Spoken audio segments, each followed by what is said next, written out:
Good morning students. आज की class में एटम चैप्टर का ही एक टॉपिक, बहुत इंपॉर्टेंट टॉपिक डिस्कस करने जा रहा हूं। टॉपिक लिखा हुआ है energy of revolving electron in orbit. पिछले वीडियो में इसका फॉर्मूला मैं बता चुका था और आपको मैंने ये भी बताया था कि जब इलेक्ट्रॉन किसी भी ऑर्बिट में रिवॉल्व करता है, जैसे ये आपका ऑर्बिट है और यहाँ इलेक्ट्रॉन, इलेक्ट्रॉन का मतलब -e, बहुत अच्छा टॉपिक है, ध्यान से देखना।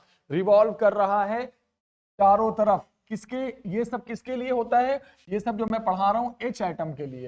ये जितने भी डेरिवेशन होते हैं या जितने भी फॉर्मूले बने हैं, किसके लिए? हाइड्रोजन एटम के लिए। तो मान लो ये इलेक्ट्रॉन है -e, जो ऑर्बिट में गोल गोल चक्कर काट रहा है और ये ऑर्बिट का क्या है? रेडियस है। और आपको पता है हाइड्रोजन में एक इलेक्ट्रॉन होता है और एक प्रोटॉन होता है। तो प्रोटॉन कहां पे बैठा होगा? सेंटर पे, जिसे हम न्यूक्लियस कहते हैं। तो यहाँ पे प्रोटॉन, यहाँ पे इलेक्ट्रॉन, ये ऑर्बिट का रेडियस। इलेक्ट्रॉन जिस वेलोसिटी से घूम रहा है उस वेलोसिटी का नाम रखा हमने v। v is the velocity of revolving electron. ध्यान से सुनना, मुझे एनर्जी का डेरिवेशन करना है हाइड्रोजन एटम में घूमते हुए इलेक्ट्रॉन का। एनर्जी का डेरिवेशन करना है, फॉर्मूला पहले वीडियो में आ चुका है, आज डेरिवेशन। और किसी चीज का डेरिवेशन सिलेबस में नहीं है, रेडियस का भी नहीं है। मैंने पहले वीडियो में बोला था कि किसी का नहीं है, लेकिन जब बाद में मैंने देखा सिलेबस डिटेल में तो पता चला एनर्जी का डेरिवेशन है। तो इसका डेरिवेशन पेपर में आता है और किसी का नहीं आता। तो ये आपका E for what? Proton, -e for electron, R for the radius of orbit and V is the velocity of revolving electron. अब जरा सुनिएगा, सबसे पहले मुझे एक बात बताना, अगर कोई भी चीज साइंस में, कोई भी चीज अगर घूमती है, कहां, कोई भी चीज अगर गोल गोल घूमती है, तो आपको पता है उस घूमती हुई चीज को एक फोर्स चाहिए होता है। हाँ, उसे कहते हैं सेंट्रीपेटल फोर्स। तो सबसे पहले तो आप ये बताओ कि जो सेंट्रीपेटल फोर्स, बहुत अच्छे से समझना ये टॉपिक, जो सेंट्रीपेटल फोर्स चाहिए होगा, किससे चाहिए होगा? रिवॉल्विंग इलेक्ट्रॉन को। जो सेंट्रीपेटल फोर्स चाहिए होगा बेटा रिवॉल्विंग इलेक्ट्रॉन को, वो फोर्स का फॉर्मूला सभी जानते हैं, mv²/r। m का मतलब समझदार हो, समझ गए होगे, mass of electron. v is the speed of electron, r is the radius of orbit। अब सुनना ध्यान से। अब मुझे एक बात बताने की जरूरत आपको नहीं है, ये प्रोटॉन पॉजिटिव है और ये इलेक्ट्रॉन निगेटिव है। तो जैसे मान लो इलेक्ट्रॉन घूम रहा है चारों तरफ, ऑब्वियसली बात है इलेक्ट्रॉन घूम रहा है, मान लो इलेक्ट्रॉन कहीं पर भी होगा, इलेक्ट्रॉन घूमते हुए आ रहा है, इलेक्ट्रॉन इज रिवॉल्विंग। एक जगह दिखा देते हैं, इसको हटा देते हैं यहां से, कंफ्यूजन ना हो जाए आपको। ये इलेक्ट्रॉन चक्कर काट रहा है, तो आपको अच्छे से पता है इलेक्ट्रॉन नेगेटिव है और प्रोटॉन पॉजिटिव है, तो इनके बीच एक अट्रैक्टिव फोर्स काम करेगा। इस फोर्स को क्या कहते हैं? F। तो ये F क्या है? Attractive force between proton and electron. Proton electron को अपनी तरफ खींचेगा, तो वो फोर्स क्या होगा उसके बारे में लिख देते हैं।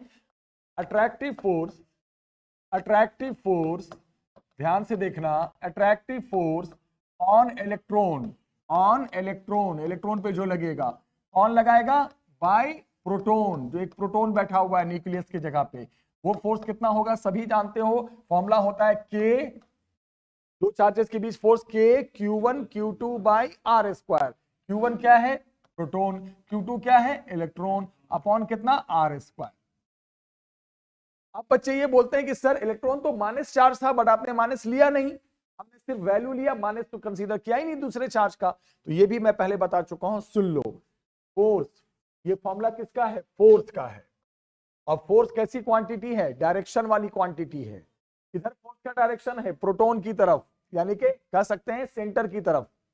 प्रोटॉन कहां बैठा है? सेंटर पे तो बैठा है। तो जो चीज वेक्टर होता है, वेक्टर जिसकी डायरेक्शन होती है, उसमें अगर उसके फॉर्मूले में अगर कोई चार्ज माइनस में भी है, माइनस को आपको नहीं लेना है, सिर्फ आपको मैग्नीट्यूड लेना है, ये बात ध्यान रखना। हमने जो ये फोर्स लिया है, फॉर्मूला लिया है, किसका लिया है? फोर्स का लिया है। फोर्स कैसी क्वांटिटी है? वेक्टर है, इसकी डायरेक्शन होती है फोर्स की, उसकी डायरेक्शन डिफाइन होती है फिजिक्स में। और जिसकी डायरेक्शन डिफाइन होती है बेटा, जिसकी डायरेक्शन होती है, अगर उसके फॉर्मूले में कोई चार्ज आ रहा है और वो माइनस साइन के साथ है, आपने माइनस नहीं लेना है, याद रखना है। तो क्या बन गया फोर्स? अगर इक्वेट कर देंगे इसको हम, तो ये फोर्स आ गया बेटा, ध्यान से देखोगे तो K E मिलके कितना हो गया? E²/r²। ई मिलके E² हो गया। अब सोचो, ये फोर्स भी किधर काम कर रहा था? सेंटर की तरफ, सेंटर की तरफ। और ये वाला जो फोर्स ये से खींच रहा है वो भी किधर? सेंटर की तरफ। तो दोनों फोर्स तो सेंटर की तरफ हैं, देखा जाए तो हम दोनों को इक्वेट कर देते हैं। तो इक्वेट करेंगे तो क्या आ जाएगा, जल्दी बताना। mv square by R is equal to कितना, के ई स्क्वायर बाय कितना, आर स्क्वायर। बस यहां से क्या हो गया, सोचो, एक आर से एक स्क्वायर कट गया, यहां से mv स्क्वायर की वैल्यू आ गई बेटा, ध्यान से देखना, K E square by R. Very good, R R cut गया, K E square by are. ये मैंने वैल्यू निकाल दी किसकी, के ई स्क्वायर की। अब हम आते हैं काइनेटिक एनर्जी में। एनर्जी पढ़ा रहे हैं तो पहले काइनेटिक एनर्जी। काइनेटिक एनर्जी का फॉर्मूला सभी लोग जानते हैं, के ई का फॉर्मूला जो होता है वो होता है हाफ एम वी स्क्वायर। बोलोगे हाँ सर, के ई का फॉर्मूला यही होता है, half M V square. Of course हो गया। अब एम वी स्क्वायर कितना निकला है, यहां से गौर करो, के ई स्क्वायर बाय आर। तो जहां एम वी स्क्वायर है वहां लग दो के ई स्क्वायर बाय आर। तो यहां से काइनेटिक एनर्जी बन गया, सोचने वाली बात है, के ई स्क्वायर बाय 2r। कैसे आया 2r, आप समझ गए। एम बी स्क्वायर को हटा के लिख दिया के ई स्क्वायर बाय आर, और 2 पहले से ही हो। ये फॉर्मूला नहीं, एक इक्वेशन बना है। अब मैंने आप लोगों को पढ़ाया था बहुत पहले, आपने फर्स्ट बुक में पढ़ा होगा, सेकंड चैप्टर में क्या पढ़ा था आपने, आपको याद है या नहीं याद है, कि अगर मान लो आपके पास दो चार्जेस होते हैं, चार्जेस के जोड़े बनते हैं, उसका भी एक फॉर्मूला होता है, के Q1 Q2 बाय आर। ये कहा गया था आपको कि अगर फिजिक्स में कहीं पर भी पेयर बने, ध्यान से रखना, पेयर बने, पेयर का मतलब जोड़े बने, चाहे वो दो मास के जोड़े हों, चाहे वो दो चार्ज के जोड़े हों, पेयर हों, अपने आप सिस्टम के पास एक एनर्जी आ जाती है, उसे कहते हैं पोटेंशियल एनर्जी।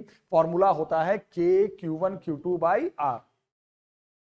तो ये भी फॉर्मूला यहां पे अप्लाई होगा, क्यों, क्योंकि यहां भी तो पेयर बन रहा है। कैसे पेयर बन रहा है, साफ तो दिख रहा है। यहां पे किसका पेयर बन रहा है, खुद से देखो, एक प्रोटॉन है और एक इलेक्ट्रॉन है। जहां पेयर बनते हैं, जहां जोड़े बनते हैं, वहां ये एनर्जी अपने आप आ जाती है।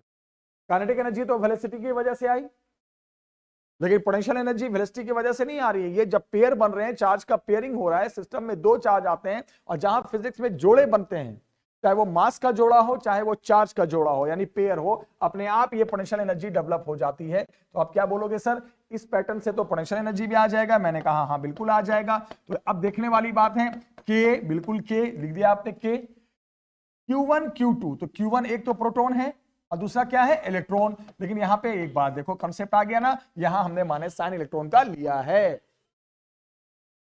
क्योंकि अब जो हम चार्ज यूज कर रहे हैं वो किस फॉर्मूले में यूज कर रहे हैं, पोटेंशियल एनर्जी। और एनर्जी कैसी क्वांटिटी है, स्केलर। आप समझो इस बात को, ये बहुत ही इंपॉर्टेंट बात है। फोर्स कैसी क्वांटिटी होती है, vector. Force is vector, but energy की बात आती है, कोई भी एनर्जी, तो वो एनर्जी किसमें चला जाता है, स्केलर। तो अगर यही तो मैं बात सिखाना चाह रहा हूं, अगर आप चार्ज यूज कर रहे हो फोर्स के फॉर्मूले में और चार्ज माइनस में है, बट आपको माइनस नहीं लेना है, लेकिन आप चार्ज यूज कर रहे हो एनर्जी के फॉर्मूले में और चार्ज के पास माइनस लगा है, तो आपको माइनस साइन यहां कंसीडर करना है। तभी हमने इलेक्ट्रॉन का देखो माइनस लिया है, फोर्स वाले में देखो मैंने माइनस नहीं लिया था इलेक्ट्रॉन का चार्ज। ये याद रखना है, पेपर में ही मिस्टेक होता है। तो अब ये कितना आ गया बेटा, अब सोचो, ये आ गया, बोलोगे सर पोटेंशियल एनर्जी आ गया, सर हमारे सामने दिख रहा है sir, minus K E square by R. Potential energy आ गया, कोई फॉर्मूला नहीं आया, अभी तो क्वेश्चन बनते जा रहा है। ये काइनेटिक एनर्जी और ये पोटेंशियल एनर्जी। अब सुनिएगा, अब हम बात करेंगे टीई। टी का मतलब टोटल एनर्जी। बोलोगे सर बहुत सिंपल है टोटल एनर्जी, दोनों को आप ऐड कर दो, दोनों को जोड़ दो, के ई प्लस पी, दोनों को आप ऐड करो। अब इतना तो मैथ्स आपको आना चाहिए बेटा। दोनों को जब आप ऐड करोगे तो के ई स्क्वायर बाय आर, के ई स्क्वायर बाय आर दोनों में कॉमन हो जाएगा। आप ऐड करने जा रहे हो, के E square by are common हो गया, यहां आ गया half minus one. Half minus one देखो, हाफ माइनस वन और हाफ माइनस वन कितना होता है, माइनस हाफ। तो क्या आ गया, टोटल एनर्जी अपने आप आ गया, अपने आप आ गया minus K E square by 2r। एक मिनट एक मिनट एक मिनट, देखो kinetic energy K E square by 2r। अब ध्यान से देखना, kinetic energy K E square by 2r, potential energy minus K E square by r, total energy K E square by 2r, दोनों को add करके आ गया। अब मेरी बात को अब सुनिएगा, आप ध्यान से सुनिएगा। तो मैं बता ही चुका, इसको रिमूव कर देता हूं। अब मेरी बात को आप ध्यान से सुनिएगा और अच्छे से सुनिएगा। अब मैं क्या बताना चाह रहा हूं, सुनो। अब आप ध्यान से देखो तीनों फॉर्मूले को, ध्यान से देखो। काइनेटिक एनर्जी आया ke²/2r, और टोटल एनर्जी भी वही आया लेकिन वो माइनस में आया। तो इससे एक रिलेशन बन गया कि काइनेटिक एनर्जी जो होता है वो निगेटिव ऑफ क्या होता है, टोटल एनर्जी। ये लास्ट वीडियो में ये मैंने डायरेक्ट रिलेशन बताया था, लेकिन आज मैंने प्रूफ कर दिया कि देखो टोटल एनर्जी जो इलेक्ट्रॉन की होती है उसमें माइनस चिपका दोगे तो क्या बन जाएगा, काइनेटिक एनर्जी। और गौर से देखो, अगर आप इस टोटल एनर्जी में 2 चिपका दो, 2 मल्टीप्लाई कर दो, तो 2 और 2 क्या हो जाएगा, कैंसिल। तो कैंसिल होने के बाद क्या बच जाएगा, -ke²/r पोटेंशियल एनर्जी आ जाएगा। इसका मतलब ये लिख सकते हैं कि पोटेंशियल एनर्जी जो होता है वो ट्वाइस ऑफ क्या होता है, टोटल एनर्जी। यानी कि मेरे कहने का मतलब आप समझ गए कि सर अगर आपको रिवॉल्विंग इलेक्ट्रॉन की टोटल एनर्जी पता है तो काइनेटिक एनर्जी निकाल सकते हो, या काइनेटिक पता है तो टोटल निकाल सकते हो, माइनस लगाने की देरी है। और अगर आपको टोटल पता है तो 2 चिपका के पोटेंशियल बना दो, और पोटेंशियल पता है तो हाफ करके टोटल निकाल दो। ये आपस का रिलेशन है जो पहले भी डिस्कस हो चुका है, आज प्रूफ कराया मैंने। अभी यहां पर फॉर्मूले में भी कहां पहुंचे हैं, तो टोटल एनर्जी का जो फॉर्मूला था वो क्या था बेटा, क्या आया लास्ट में, -ke²/r 2r, ये फॉर्मूला आया। अब इसको मैं आगे मॉडिफाई करने जा रहा हूं, जरा ध्यान से देखिएगा, बहुत अच्छे से देखिए। अब यहां पर देखते रहो बस, बना दो। अब देखो, अब यहां पर सोचने वाली बात है, क्या सोचने वाली बात है, ध्यान से देखना। के, आप जानते हो के क्या होता है, कांस्टेंट। इलेक्ट्रोस्टैट में के का मतलब आपको नहीं पता तो देख लो, के का मतलब आपको जानकारी होनी चाहिए के वगैरह की। के का मतलब होता है, सभी जानते हैं, 9 × 10⁹ तो जहां के है वहां लिख दिया आपने -9 × 10⁹ अब सबकी वैल्यू रखने जा रहा हूं, ध्यान से देखना। ई का मतलब इलेक्ट्रॉन का चार्ज, 1.6 × 10⁻⁻19 तो रख दो आप बेटा 1.6 × 10⁻⁻19 का होल स्क्वायर, ओके, अपॉन 2, ठीक है। अब आर, रेडियस का फॉर्मूला पहले हम जानते हैं, पिछले वीडियो में देख चुके हो, डेरिवेशन बिल्कुल नहीं है बट फॉर्मूला तो मैंने पढ़ाया था। ऑर्बिट के रेडियस का फॉर्मूला होता है 0.53 × 10⁻⁻10 और इंटू क्या आता है, n²। यहां n का मतलब होता है ऑर्बिट नंबर। अब देखना पिछले वीडियो में रेडियस का फॉर्मूला है, तो अब क्या किया मैंने बेटा, r के जगह पे पूरी r की वैल्यू रख दी, 0.53 × 10⁻⁻10 और इंटू n²। और ये एनर्जी किस में आ रही है, अभी तक जूल में आ गई। ये एनर्जी किस में आई, जूल में आई। अब इसको हम आगे लेकर चलते हैं, अब ध्यान देना, अब यहां से हम लेके आगे बढ़ रहे हैं, यहां से, राइट। अब मुझे एक बात का जवाब देना, अब टोटल एनर्जी की जब बात आएगी तो ध्यान से देखो, ये एनर्जी किसमें है, जूल में अभी आई है। किसमें आई है एनर्जी बेटा, जूल में आई है। अब इस एनर्जी को हम जूल से ईवी में ले जाएंगे। देखो फॉर्मूले तक हम कैसे पहुंचेंगे, देखते जाओ आप। फॉर्मूले तक पहुंचने का मतलब है उसमें एन आना चाहिए, बिना एन के फॉर्मूले नहीं कहलाता। तो इससे पहले जो वो फॉर्मूला नहीं था, वो जस्ट रिलेशन बना था एक। अब क्या किया मैंने, के की जगह पे के की वैल्यू, इलेक्ट्रॉन के चार्ज की जगह पे इसकी वैल्यू, 2 की जगह पे 2 की वैल्यू, रेडियस की जगह पे रेडियस का फॉर्मूला। अब आप इसको जूल से ईवी में बदलो, क्योंकि ये जूल में है और ये भी मैं पढ़ा चुका हूं। अब आपको जानकारी होनी चाहिए कि 1 इलेक्ट्रॉन वोल्ट में होता है 1.6 × 10⁻⁻19 जूल।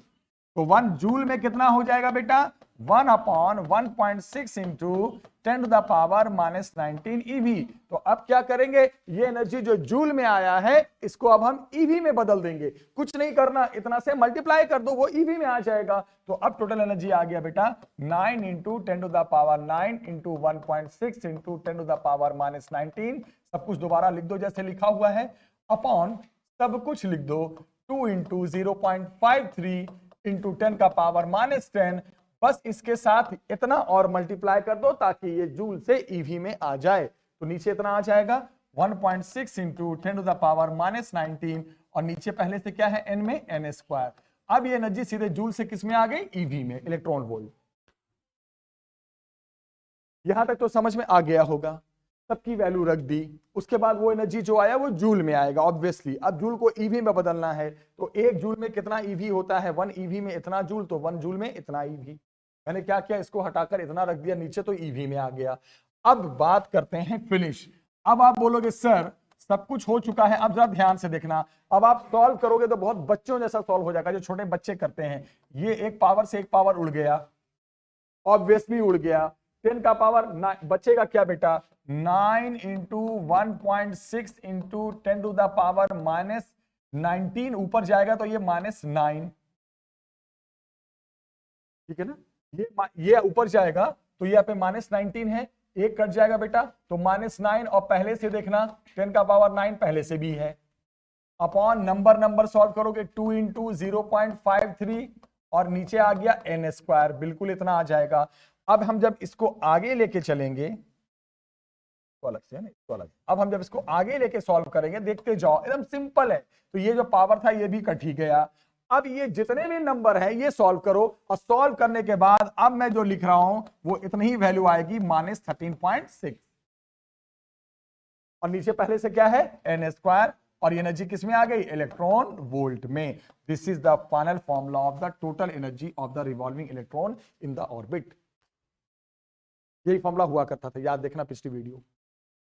तो यहां तक पहुंचेंगे कैसे, ये इंपॉर्टेंट। इंपॉर्टेंट क्या है, यहां तक पहुंचने के लिए आपको क्या क्या चीज करना पड़ेगा, और ये डेरिवेशन पेपर में आता है, ध्यान से देखना। हमें करना क्या क्या पड़ेगा, फिर से मैं ला देता हूं इस टॉपिक को, देखो आप ध्यान से बच्चे। यहाँ पे करना क्या है कि सबसे पहले आप एक बात देखो, कौन रिवॉल्व कर रहा है पहले ये बताओ। इलेक्ट्रॉन चक्कर काट रहा है प्रोटॉन के चारों तरफ, थोड़ा सा ब्रेन लगाना। तो इलेक्ट्रॉन को सेंट्रीपिटल फोर्स चाहिए mv²/r, किधर चाहिए, सेंटर की तरफ। प्रोटॉन इलेक्ट्रॉन को खींचेगा किधर, सेंटर की तरफ। Q1 Q2/r²।